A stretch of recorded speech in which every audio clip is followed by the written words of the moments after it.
and they ended up using a lot of it for General Hospital this year. Right, and when they used enough of it, that when General Hospital submitted their daytime Emmy submission for music, they included me in the team.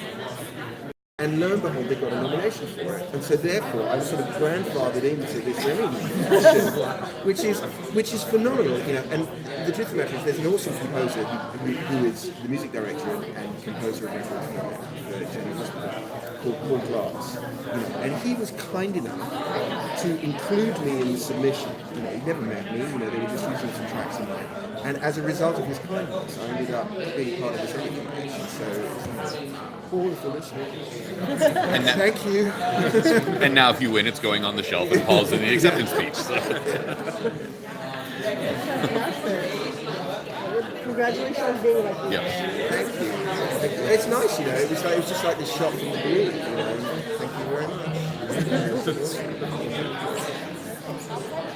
much. We had discussed with several of the other composers today how important music is to just our being. You know, and talked about just recorded history, beating the drum, 10,000 years. We got images of it and writings and poems and songs that date all the way back to Mesopotamia.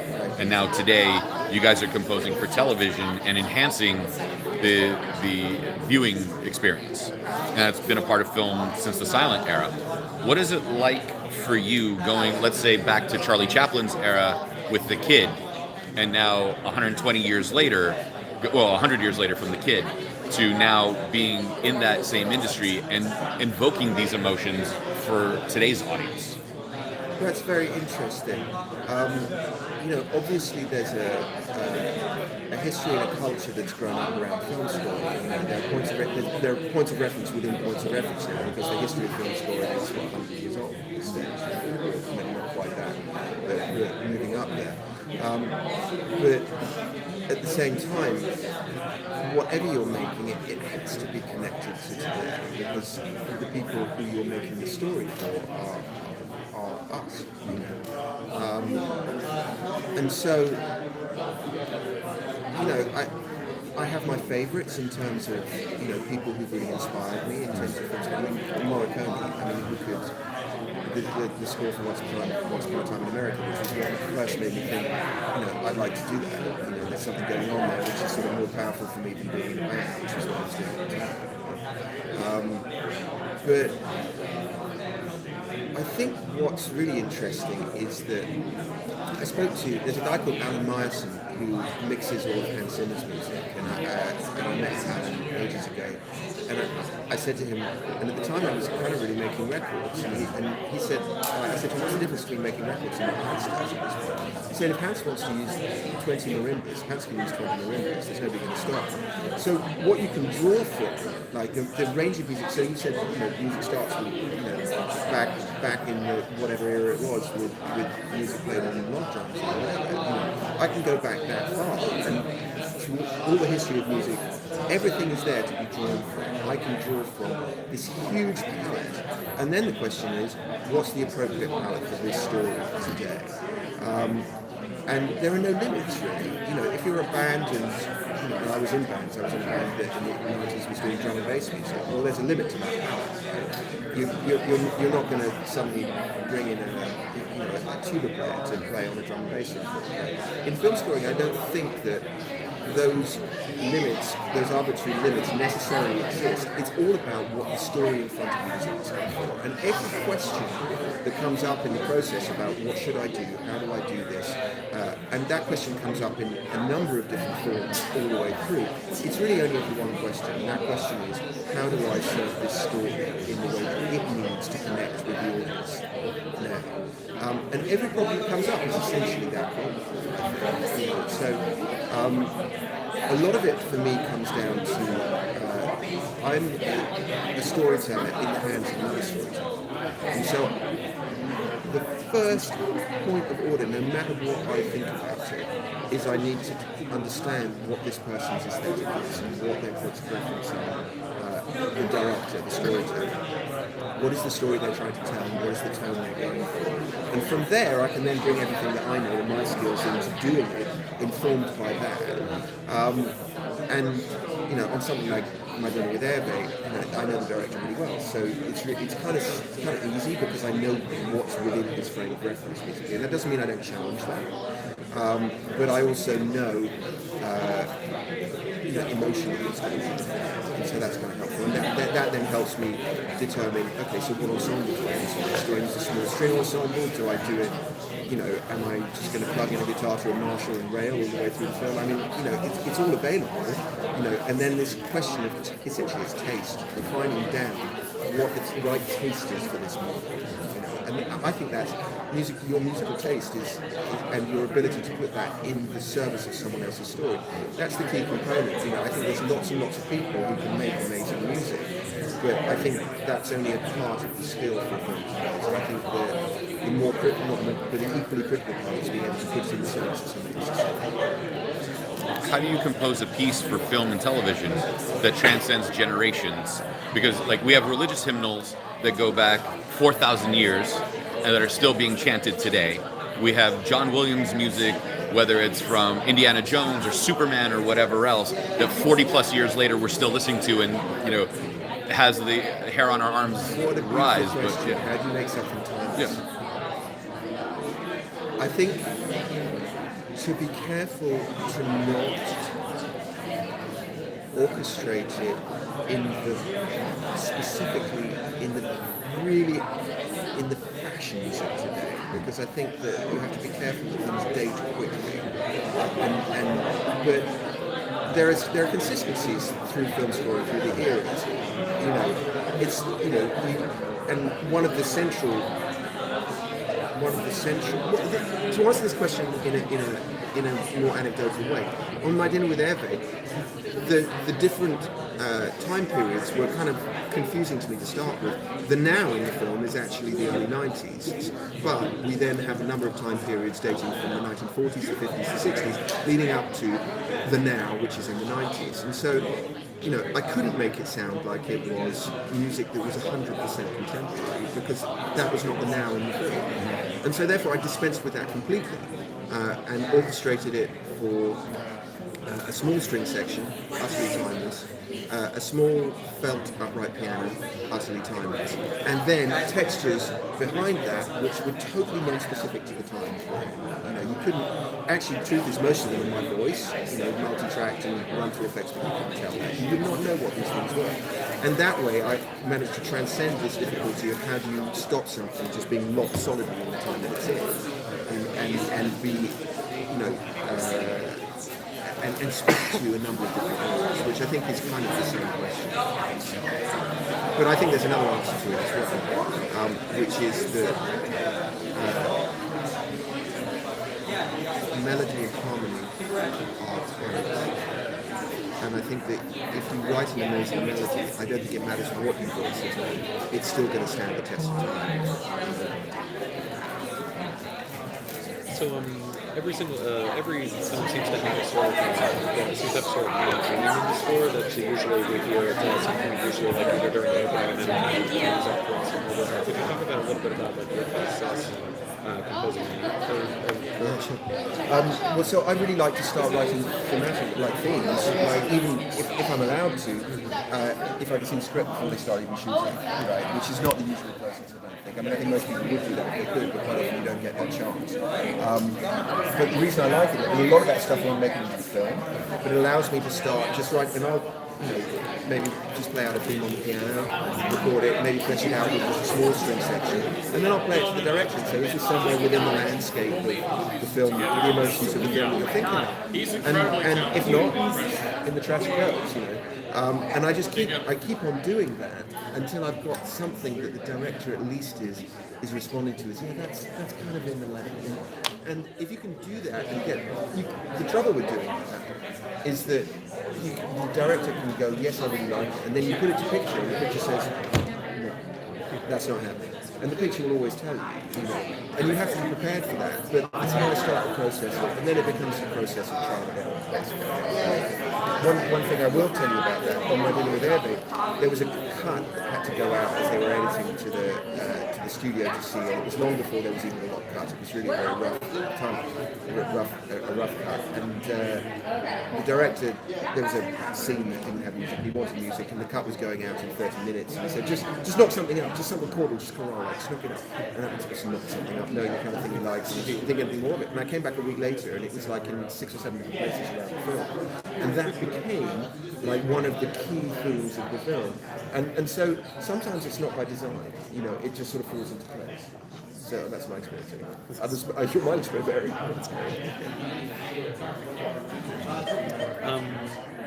So could you talk a little bit about how closely you do get to work with the director in terms of being able to submit the music?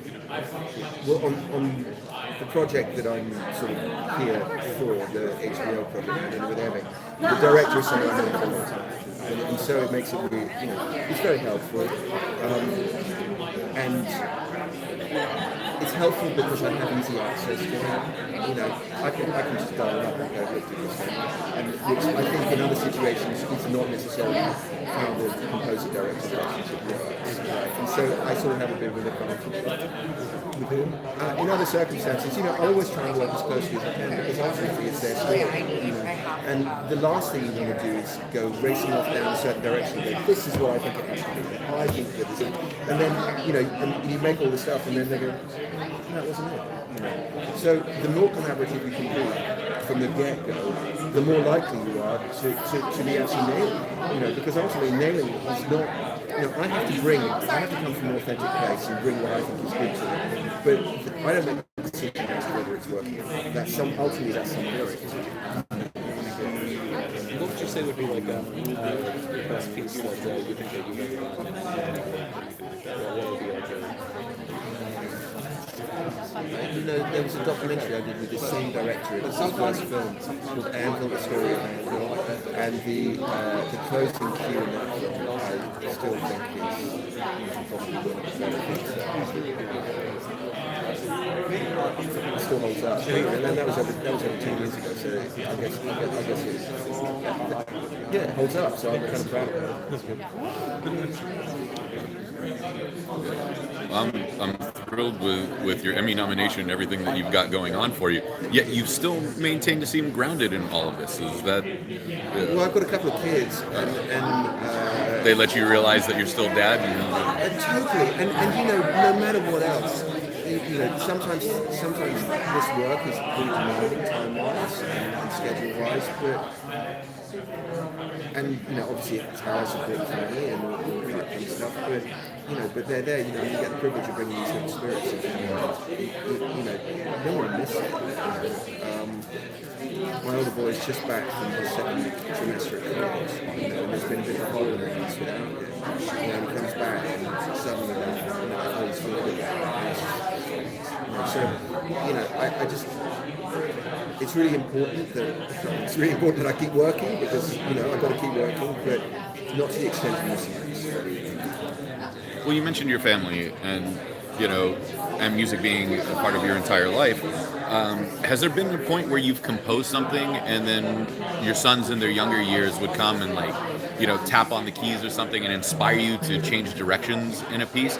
Like with Kiss, they were doing God of Thunder and they had the kids playing in the studio with the walkie-talkies, and you hear these children arguing over the walkie-talkie in the background, and now it's a part of the song, and it's immortalized in there. So has that happened with you as well? Well, it's interesting. I actually just, after 20 years of working solidly on commission for other people and supporting other people's stories with what I do, I decided it's been a long time since I made a record, and I just finished making a record of personal work. And there's one piece in it where I had it's kind of an ambient piece, but in the back, way in the back, was some gamelan bells that I recorded. And my son came in just as I was kind of finishing up, and I played it to him, and he went, "Yeah, that's lovely." And I was really pleased with the bells, I really felt like they had this lovely, mysterious thing where, for instance, they went, "Yeah, the bells, Dad, they suck, they're on a tune." And so, but I'll tell you, the bells stayed. They stayed. So no is the answer. Okay. Fair enough. I have two boys of my own. Both of them are musicians. I've raised them with music. And my oldest one is still into music. Have you brought them into any of your creations? The first thing that I was really determined to do was that there were always going to be instruments around the house, lots of instruments around, and if they gravitated towards it, then we were going to just go, right, let's go. Anything music makes happen, we're going to try and make it happen. And neither of them gravitated to what I thought they would gravitate to. My older boy, after years, and I thought that was how I was going to do it. He kept saying, I want to play the drums, I want to play the drums. And I said to him, well, the road to the drums leads through the piano. And we do the piano.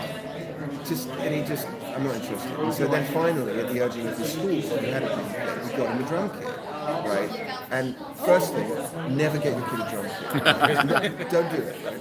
But secondly, suddenly, he's this monster drummer in the house. If you can deal with the 24/7 non-stopness of it, it's just awesome. So I should have been listening earlier on. Is the truth. And with my younger boy, it's so funny because again, on the road to the guitar leads through the piano, but he's settled on the bass basically. He's a bass player, and I think they find for themselves the thing that works.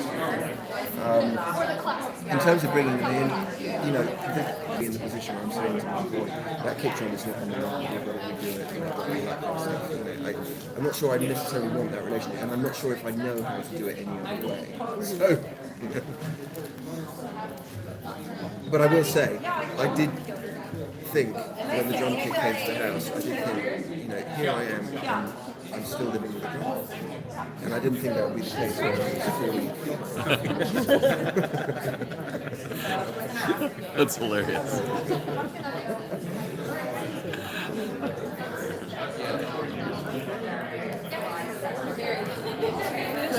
But have they influenced any of your works that you've done? I mean, the great thing about it is that, I still am very forward-focused in terms of what I listen to, and I'm always searching out new things. But the great thing about it is I don't have to work as hard again because I'm always getting new stuff in from them. And their tastes are different, and also they reconnected me with stuff from the past, which I'd sort of forgotten about. They went through a phase where both of them were just really into the Sex Pistols, Nevermind the Boys, and I'd forgotten, and maybe I didn't even appreciate first time what a brilliant rock and roll record that is. And hearing it blaring in the car as we're going to school, it's like, what a brilliant record that was. And I perhaps didn't even pick up on that first time. I was more into like the Clash, and so. It's great, it's fabulous, because it not only revitalises all of that, but it keeps everything for me super fresh, and that's just so I'm just curious, because artists sign their work. artists. So they usually have something that is personalized from their experience. What do you have that if someone heard a piece of yours, that would say that was your signature? Oh, that's interesting. There's a certain set of, even if I'm not making something for a choir, kind of based in the fact that as a kid I was a chorus singer and sang in a school that went around Britain singing theatre, singing 60th century. And it was really influential on me, and I think for me it's like I recognise the influence of harmony and those kinds of voices in everything I do, whether it's on the piano or strings or whatever, still that voice in the drummer. But whether that's noticeable to someone else, but I know for sure. Yeah, for you. Because I mean, everybody has their thing that they identify with. I think perhaps it's that.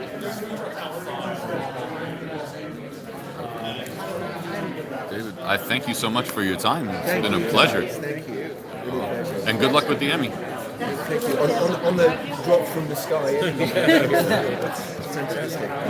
It must run in the family because my younger kid, he is one of those kids who You know, there are some people who always see money on the ground everywhere. It's one of those moments where he just always finds money. It's true. Yeah, I only find quarters at most. You know. And so maybe this was this family gift just in a different way. And hopefully you'll make a drum and bass remix of Nevermind the Bollocks. Wouldn't that be great? Wouldn't that be? Because John Lydon's voice is one of the great rock and roll voices, and I don't think I appreciate it that much. Thanks, guys. Thank